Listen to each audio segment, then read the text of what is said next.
Canada ਦੇ intelligence ਦੇ ਜਿਹੜੇ ਹੈੱਡ ਨੇ ਜਿਹੜੇ ਡੈਨ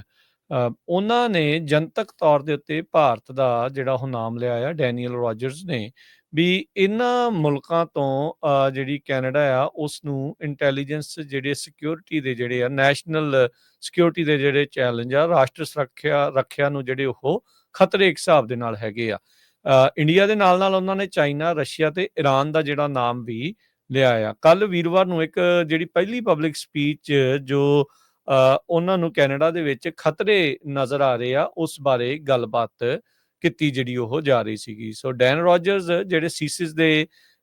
ਮੇਨ ਡਾਇਰੈਕਟਰ ਨੇ ਉਹ ਕਾਫੀ ਕਹਿੰਦੇ ਗਾਰਡਡ ਰਹਿੰਦੇ ਆ, ਇਹਨਾਂ ਨੂੰ ਜ਼ਿਆਦਾ ਜਿਹੜਾ ਆ ਉਹ ਮੋਹਰੇ ਨਹੀਂ ਲਿਆਂਦਾ ਜਾਂਦਾ ਜਿਹੜਾ ਵੀ ਜਿਸ ਟਾਈਮ ਦੇ ਉੱਤੇ ਡਾਇਰੈਕਟਰ ਰਹਿੰਦਾ ਆ। ਪਰ 4 ਮੁਲਕਾਂ ਦੇ ਸਿੱਧੇ ਤੌਰ ਦੇ ਉੱਤੇ ਜਿਹੜੇ ਉਹ ਨਾਮ ਲੈ ਕੇ ਉਹਨਾਂ ਨੇ ਕੈਟਾਲੌਗ ਕੀਤਾ। ਉਹਨਾਂ ਨੇ ਦੱਸਿਆ ਵੀ ਕਿਸ ਤਰੀਕੇ ਦੇ ਨਾਲ ਜਸੂਸੀਆਂ ਐਸਪੀਓਨਾਜ ਜਿਹੜੀ ਉਹ ਚੱਲ ਰਹੀ ਹੈ ਤੇ ਨਾਲ ਟਰਾਂਸਨੈਸ਼ਨਲ ਰਿਪਰੈਸ਼ਨ ਵੀ ਉਹ ਮੁਲਕ ਇੱਥੇ ਆਪਣੇ ਬਸ਼ਿੰਦਿਆਂ ਨੂੰ ਜਿਹੜੇ ਖਾਸ ਕਰਕੇ ਡਿਸੀਡੈਂਟ ਆ ਇਹਨਾਂ ਮੁਲਕਾਂ ਦੇ ਜਿਸ 'ਚ ਇੰਡੀਆ ਚਾਈਨਾ ਰਸ਼ੀਆ ਤੇ ਈਰਾਨ ਆ ਵੀ ਉਹਨਾਂ ਦੇ ਜਿਹੜੇ ਡਿਸੀਡੈਂਟਸ ਨੂੰ ਕਿਸ ਤਰੀਕੇ ਦੇ ਨਾਲ ਧਮਕਾ ਰਹੇ ਆ ਡਰਾ ਰਹੇ ਆ। ਅਸੈਸੀਨੇਸ਼ਨ ਪਲਾਟ ਤੋਂ ਲੈ ਕੇ ਅਸੈਸੀਨੇਸ਼ਨਸ ਵੀ ਜਿਹੜੀਆਂ ਉਹਨਾਂ ਨੇ ਆਲਰੇਡੀ ਕਰ ਦਿੱਤੀਆਂ ਜਿਹੜੀਆਂ ਉਹ ਹੈਗੀਆਂ ਆ। ਸੋ ਇਹ ਹੁਣ ਜਿਹੜਾ ਹਰਜੋਤ ਸਿੰਘ ਜੀ ਵੱਡੀ ਚੀਜ਼ ਜਿਹੜੀ ਸਾਹਮਣੇ ਆਈ ਆ, ਇੰਡੀਆ ਦੀ ਸਰਕਾਰ ਦਾ ਨਾਮ ਜਿਹੜਾ ਆ ਉਹਨਾਂ ਮੁਲਕਾਂ ਦੇ ਨਾਮ ਦੇ ਨਾਲ ਜੋੜਿਆ ਗਿਆ ਆ ਜੋ ਕਿ ਟਰਾਂਸਨੈਸ਼ਨਲ ਰਿਪਰੈਸ਼ਨ ਇੱਥੇ ਕਰ ਰਹੀ ਆ। ਫੋਰਨ ਸਟੇਟ ਜਿਹੜੀ ਟਾਰਗੇਟ ਕਰਦੀ ਆ ਐਕਟਿਵਿਸਟ ਨੂੰ, ਜਰਨਲਿਸਟ ਨੂੰ, ਕਲਚਰਲ ਤੇ ਐਥਨਿਕ ਰਿਲੀਜੀਅਸ ਜਿਹੜੇ ਗਰੁੱਪਸ ਆ ਉਹਨਾਂ ਦੇ ਉੱਤੇ। ਉਹਨਾਂ ਨੇ ਕਿਹਾ ਵੀ ਅਸੀਂ ਆਬਜ਼ਰਵ ਕੀਤਾ ਹੈ ਕੈਨੇਡਾ ਦੇ ਵਿੱਚ ਵੀ ਜਿਹੜੀ ਉਹਨਾਂ ਨੇ ਸਰਵੇਲੈਂਸ ਜਿਹੜੀ ਉਹ ਲਾਈ ਹੋਈ ਆ ਤੇ ਉਸ ਦੇ ਨਾਲ ਨਾਲ ਫਾਲਸ ਤੇ ਡਿਸਕ੍ਰੈਡਿਟਿੰਗ ਇਨਫੋਰਮੇਸ਼ਨ, ਨਕਲੀ ਇਨਫੋਰਮੇਸ਼ਨ, ਮਿਸ ਇਨਫੋਰਮੇਸ਼ਨ, ਐਕਸਟੋਰਸ਼ਨ ਜਿਹੜੀਆਂ ਫਰੌਤੀ ਦੀਆਂ ਕਾਲਾਂ, ਧਮਕੀਆਂ, ਜਿਹੜੀਆਂ ਉੱਥੇ ਗੋਲੀਆਂ ਜਿਹੜੀਆਂ ਉਹ ਚੱਲਣ ਦਾ ਜਿਹੜਾ ਸਿਲਸਿਲਾ ਆ ਵੀ ਉਹ ਸ਼ਰੇਆਮ ਹੀ ਜਿਹੜਾ ਉਹ ਚੱਲ ਰਿਹਾ ਹੈਗਾ ਆ। ਰੋਜਰਸ ਪਹਿਲੋਂ ਜਿਹੜੇ ਡਿਪਟੀ ਨੈਸ਼ਨਲ ਸਿਕਿਉਰਿਟੀ ਤੇ ਇੰਟੈਲੀਜੈਂਸ ਐਡਵਾਈਜ਼ਰ ਜਿਹੜੇ ਉਹ ਰਹੇ ਆ ਸੀਸੀਜ਼ ਦੇ ਡਾਇਰੈਕਟਰ ਬਣਨ ਤੋਂ ਪਹਿਲਾਂ, ਤੇ ਉਹਨਾਂ ਨੇ ਕਿਹਾ ਵੀ ਜਿਹੜਾ ਇਸ ਟਾਈਮ ਮੌਜੂਦਾ ਜੀਓਪੋਲੀਟੀਕਲ ਇਨਵਾਇਰਮੈਂਟ ਬਣ ਚੁੱਕਾ ਹੈ ਬਹੁਤ ਹੀ ਜ਼ਿਆਦਾ ਡਾਇਨਾਮਿਕ ਆ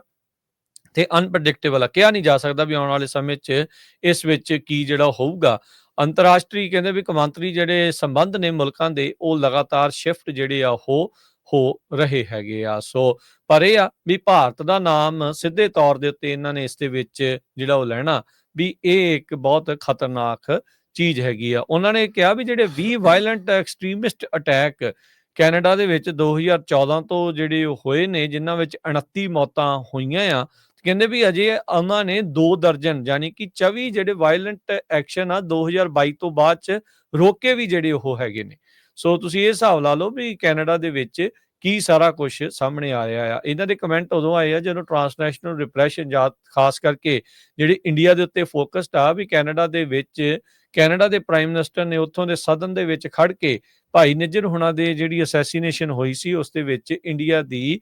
ਜਿਹੜੀ ਸਿੱਧੀ ਗੱਲ ਦੱਸੀ ਸੀਗੀ। ਹੁਣੇ ਲੇਟੈਸਟ ਆਈਆਂ ਜਿਹੜੀਆਂ ਨਵੀਆਂ ਬਲੂਮਬਰਗ ਦੀਆਂ ਰਿਪੋਰਟਾਂ, ਗਲੋਬ ਐਂਡ ਮੇਲ ਦੀ ਜਿਹੜੀ ਰਿਪੋਰਟ ਆ ਉਹਦੇ ਵਿੱਚ ਵੀ ਇਹ ਚੀਜ਼ਾਂ ਕਨਫਰਮ ਹੁੰਦੀਆਂ ਵੀ ਕਿਸ ਤਰੀਕੇ ਦੇ ਨਾਲ ਭਾਰਤ ਦੇ ਜਿਹੜੇ ਟੌਪ ਦੇ ਜਿਹੜੇ ਨੇਤਾ ਆ ਪੀਐਮਓ ਦਾ ਜਿਹੜਾ ਆਫਿਸ ਆ ਅਮਿਤ ਸ਼ਾਹ ਤੱਕ, ਅਜੀਤ ਡੋਵਲ ਤੱਕ, ਇਹਨਾਂ ਸਾਰੀਆਂ ਦੀਆਂ ਜਿਹੜੀਆਂ ਤਾਰਾਂ ਆ ਇਸ ਅਸੈਸੀਨੇਸ਼ਨ ਦੇ ਨਾਲ ਜਿਹੜੀਆਂ ਉਹ ਜਾ ਕੇ ਜੁੜ ਰਹੀਆਂ ਆ। ਵਿਕਾਸ ਯਾਦਵ, ਨਿਖਿਲ ਗੁਪਤਾ, ਸੋ ਤੁਸੀਂ ਦੇਖੋ ਵੀ ਕਿੱਦਾਂ ਦੇ ਜਿਹੜੇ ਨਾਮ ਆ ਉਹ ਸਾਹਮਣੇ ਆ ਚੁੱਕੇ ਆ। ਬ੍ਰਿਟਿਸ਼ ਇੰਟੈਲੀਜੈਂਸ ਨੇ ਕੈਨੇਡਾ ਨੂੰ ਤਾਂ ਵਿਸ਼ੇਸ਼ ਤੌਰ ਦੇ ਉੱਤੇ ਕੰਪਾਰਟਮੈਂਟਲਾਈਜ਼ ਕਰਕੇ ਜਿਹੜੀ ਇੰਟੈਲੀਜੈਂਸ ਆ ਉਹ ਦਿੱਤੀ ਸੀਗੀ ਵੀ ਹਾਂ ਭਾਈ ਇਹਨਾਂ ਤੱਕ ਹੀ ਜਿਹੜੀ ਉਹ ਇਨਫੋਰਮੇਸ਼ਨ ਸਿਰਫ ਜਾਣੀ ਜਿਹੜੀ ਉਹ ਚਾਹੀਦੀ ਆ ਤੇ ਉਹ ਵੀ ਉੱਥੇ ਜਾ ਕੇ ਬੰਦਾ ਘਲਾ ਕੇ ਜਿਹੜੀ ਇਨਫੋਰਮੇਸ਼ਨ ਆ ਉਹਨਾਂ ਨੇ ਘੱਲੀ ਸੀ ਵੀ ਕਿਤੇ ਲੀਕ ਜਿਹੜੀ ਉਹ ਨਾ ਹੋ ਜਾਵੇ। ਪਰ ਅਫਸੋਸ ਦੀ ਗੱਲ ਇਹ ਆ ਹਰਜੋਤ ਸਿੰਘ ਜੀ ਵੀ ਜਿਹੜੇ ਟ੍ਰੇਡ ਦੇ ਸੰਬੰਧਾਂ ਨੂੰ ਲੈ ਕੇ ਭਾਰਤ ਨੂੰ ਇਸ ਟਾਈਮ ਜਿਹੜੀਆਂ ਜੱਫੀਆਂ ਆ ਉਹ ਪੈ ਰਹੀਆਂ ਆ। ਜੈ ਸ਼ੰਕਰ ਦਾ ਸਵਾਗਤ ਹੋ ਰਿਹਾ ਹੈ, ਉੱਥੋਂ ਦੀ ਜਿਹੜੀ ਫੋਰਨ ਮਿਨਿਸਟਰ ਰਨੀਤਾ ਆਨੰਦ ਆ ਉਹ ਹੋਸਟ ਕਰ ਰਹੀ ਆ G7 ਦੀ ਗੈਦਰਿੰਗ ਦੇ ਜਿਹੜਾ ਉਹ ਵਿੱਚ ਇੰਟਰਨੈਸ਼ਨਲ ਟ੍ਰੇਡ ਦੇ ਜਿਹੜੇ ਮੰਤਰੀ ਆ ਉੱਥੇ ਮਨਿੰਦਰ ਸਿੱਧੂ ਉਹ ਇਸ ਹਫ਼ਤੇ ਇੰਡੀਆ ਨੂੰ ਜਿਹੜਾ ਉਹ ਜਾਣ ਗੇ ਤੇ ਜਿੱਥੇ ਭਾਰਤ ਦੀ ਜਿਹੜੀ ਸਰਕਾਰ ਦੇ ਮੋਦੀ ਆ ਉਹਨਾਂ ਦੇ ਨਾਲ ਜਿਹੜੀ ਉੱਥੇ ਗੱਲਬਾਤ ਕਰਨਗੇ ਕਿ ਆਪਣੇ ਜਿਹੜੇ ਭਰਾ ਨਿੱਜਰ ਆ, ਆਪਣੇ ਜਿਹੜੇ ਕੈਨੇਡੀਅਨ ਬ੍ਰਦਰ ਨਿੱਜਰ ਆ ਉਹਨਾਂ ਦੀ ਅਸੈਸੀਨੇਸ਼ਨ ਦੀ ਗੱਲ ਜਿਹੜੀ ਇਹਨਾਂ ਦੇ ਦੁਆਰਾ ਕਿਸੇ ਦੁਆਰਾ ਕੀਤੀ ਵੀ ਜਾਊਗੀ ਜਾਂ ਨਹੀਂ। ਕਈਆਂ ਸੀਸੀ ਵਰਗੇ ਹੀ ਵਿਚਾਰੇ ਜਿਹੜੇ ਇਹਨਾਂ ਦਾ ਸਿਰਫ ਨਾਮ ਲੈ ਦੇਣਗੇ ਤੇ ਦੂਜੇ ਪਾਸੇ ਜਿਹੜੇ ਕਾਰਨੀ ਹੋਣੀ ਆ ਉਹ ਇਹਨਾਂ ਦੇ ਨਾਲ, ਇੰਡੀਆ ਦੇ ਨਾਲ ਸਿਰਫ ਸੰਬੰਧਾਂ ਨੂੰ ਹੋਰ ਗੂੜੇ ਤੇ ਮਿੱਤਰਤਾ ਭਰਪੂਰ ਕਰਨ ਵੱਲ ਨੂੰ ਜਿਹੜੇ ਉਹ ਕਦਮ ਆ ਉਹ ਵਧਾਏ ਜਾਣਗੇ। ਸੋ ਉੱਥੋਂ ਦੀ ਜਿਹੜੀਆਂ ਫੈਡਰੇਸ਼ਨਸ ਆ, ਐਸੋਸੀਏਸ਼ਨਸ ਆ, ਜਿਹੜੀਆਂ ਸਿੱਖਾਂ ਦੀ ਨਾਲ ਹਮਦਰਦੀ ਜਾਂ ਸਿੱਖਾਂ ਦੀ ਆਵਾਜ਼ ਨੂੰ ਚੱਕਦੇ, ਉਹਨਾਂ ਨੇ ਇਸ ਚੀਜ਼ ਦਾ ਕਾਫੀ ਜ਼ਿਆਦਾ ਬੁਰਾ ਵੀ ਮਨਾ ਰਹੇ ਆ। ਤੇ ਜਿੱਤੇ ਹੋਏ ਜਿਹੜੇ ਖਾਸ ਕਰਕੇ ਪੰਜਾਬੀ ਤੇ ਸਿੱਖ ਮੂਲ ਦੇ ਉੱਥੇ ਦੇ MP ਨੇ, MLA ਨੇ, ਜਾਂ ਜਿਹੜੇ ਵੀ ਹੈਗੇ ਨੇ, ਤੇ ਜਿਹੜੇ ਕੈਬਨਿਟ ਮੰਤਰੀ ਆ, ਉਹਨਾਂ ਨੂੰ ਸਵਾਲ ਵੀ ਕਰ ਰਹੇ ਆ ਵੀ ਤੁਸੀਂ ਉੱਥੇ ਕੀ ਕਰ ਰਹੇ ਆ। ਹੁਣ ਕੁਝ ਦਿਨ ਪਹਿਲਾਂ ਹਰਜੋਤ ਸਿੰਘ ਜੀ ਸਰੀ ਵਾਲੇ ਇਲਾਕੇ 'ਚ ਜਿਹੜੇ ਕਾਰਨੀ ਹੁਣੀ ਆ ਕੇ ਗਏ ਆ, ਕਹਿੰਦੇ ਵੀ ਜਿੱਥੇ ਆ ਕੇ ਗਏ ਉੱਥੋਂ ਕੁਛ ਮੀਲ ਦੂਰ ਹੀ ਉਸੇ ਘਰ ਦੇ ਉੱਤੇ ਦੂਜੀ ਵਾਰੀ ਦੁਬਾਰਾ ਜਿਹੜੀਆਂ ਉਸ ਤੋਂ ਬਾਅਦ 'ਚ ਉਹਨਾਂ ਦੇ ਜਾਣ ਤੋਂ ਕੁਛ ਘੰਟਿਆਂ ਬਾਅਦ ਹੀ ਗੋਲੀਆਂ ਜਿਹੜੀਆਂ ਉਹ ਚੱਲ ਗਈਆਂ। ਸੋ ਤੁਸੀਂ ਅੰਦਾਜ਼ਾ ਲਾ ਲਓ ਵੀ ਐਕਸਟੋਰਸ਼ਨ ਦਾ, ਫਰੌਤੀਆਂ ਦਾ ਮਾਮਲਾ ਜਿਹੜਾ ਇਸ ਟਾਈਮ ਕਿੱਥੇ ਤੱਕ ਜਿਹੜਾ ਉਹ ਜਾਣ ਪਹੁੰਚਿਆ ਆ। ਬੀਤੇ ਦਿਨੀ ਜਿਹੜੇ ਮਰਹੂਮ ਸਾਹਸੀ ਹੁਣਾਂ ਦੇ ਜਿਹੜੇ ਕਤਲ ਤੋਂ ਬਾਅਦ ਦੇ ਵਿੱਚ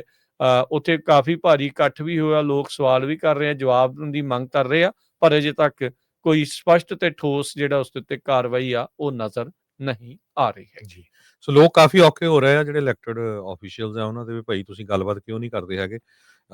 ਸੋ ਇਹ ਹਾਲ ਦੇਖ ਲਓ ਵੀ ਜੇ ਕੈਨੇਡਾ 'ਚ ਇਹ ਕੁਛ ਹੋ ਰਿਹਾ ਆ ਤੇ ਅਮਰੀਕਾ 'ਚ ਵੀ ਆਪਾਂ ਸੁੱਤੇ ਰਹੇ ਜਦੋਂ SB 509 ਬਿੱਲ ਗਵਰਨਰ ਤੇ ਪੂਰਾ ਪ੍ਰੈਸ਼ਰ ਪਾਉਣਾ ਸੀ, ਨਹੀਂ ਪਾ ਸਕੇ, ਗਵਰਨਰ ਨੇ ਨਾ ਕਰ ਦਿੱਤੀ ਆ ਤੇ ਅਸਰ ਤੁਹਾਡੇ ਦੇਖ ਲਓ ਵੀ ਕੀ ਹੋ ਰਿਹਾ ਹੈਗਾ। ਦੂਸਰੇ ਪਾਸੇ ਇੰਡੀਆ ਦੇ ਫੋਰਨ ਮਿਨਿਸਟਰ ਜਿਹੜੇ ਹੈਗੇ ਆ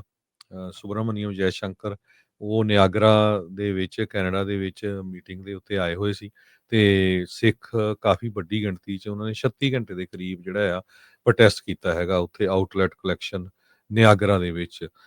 ਸੋ ਕਹਿੰਦੇ ਵੀ ਇਹ ਸਿੱਖਾਂ ਦੀ ਆਜ਼ਾਦੀ ਦੀ ਗੱਲਬਾਤ ਤੇ ਪਲੱਸ ਜੋ ਧੱਕਾ ਹੋ ਰਿਹਾ ਹੈਗਾ ਆ ਉਹਦੇ ਸੰਬੰਧ ਦੇ ਵਿੱਚ ਕੀਤਾ, ਕਿਸ ਤਰ੍ਹਾਂ ਜਿਹੜੇ ਹਿੰਦੁਸਤਾਨ ਮੁਲਕ ਦੇ ਜਿਹੜੇ ਲੀਡਰ ਆ ਉਹ ਡਾਇਰੈਕਟਲੀ ਇਨਵੋਲਵ ਆ ਸਿੱਖਾਂ ਨੂੰ ਕੈਨੇਡਾ ਦੇ ਵਿੱਚ, ਅਮਰੀਕਾ ਦੇ ਵਿੱਚ, UK ਤੇ ਪਾਕਿਸਤਾਨ ਦੇ ਵਿੱਚ ਮਾਰਨ ਦੇ ਲਈ। ਸੋ ਕਾਫੀ ਵੱਡਾ ਜਿਹੜਾ ਪ੍ਰੋਟੈਸਟ ਆ ਨਿਆਗਰਾ ਦੇ ਵਿੱਚ ਜਿਹੜਾ ਹੋਇਆ ਹੈਗਾ ਆ। ਇੰਡੀਆ ਦੇ ਫੋਰਨ ਮਿਨਿਸਟਰ ਜੈ ਸ਼ੰਕਰ ਹੁਣੀ ਜਦੋਂ ਉੱਥੇ ਪਹੁੰਚੇ ਹੋਏ ਆ, ਉਹਨਾਂ ਦੇ ਅਗੇਂਸਟ ਲੋਕਾਂ ਨੇ ਖਾਲਿਸਤਾਨ ਦੇ ਝੰਡੇ ਵੀ ਬਹੁਤ ਚੱਕੇ ਹੋਏ ਸੀ ਤੇ 36 ਘੰਟੇ ਲਗਾਤਾਰ ਜਿਹੜਾ ਆ ਪ੍ਰੋਟੈਸਟ ਹੋਇਆ ਹੈ।